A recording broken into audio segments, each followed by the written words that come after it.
ఇది పెనుగంచి తిరుపతాంబ సన్నిధి, నమ్మిన భక్తులకెల్లా ఇది ఏ పెన్నిది.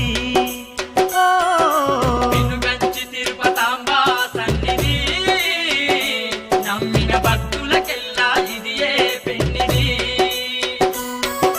పవిత్రమైన క్షేత్రం పతివ్రతామ తల్లి క్షేత్రం, పవిత్రమైన క్షేత్రం పతివ్రతామ తల్లి క్షేత్రం. దర్శించిన వారికి భాగ్యం భక్తులకది ఏ పుణ్యం, దర్శించిన వారికి భాగ్యం భక్తులకది ఏ పుణ్యం.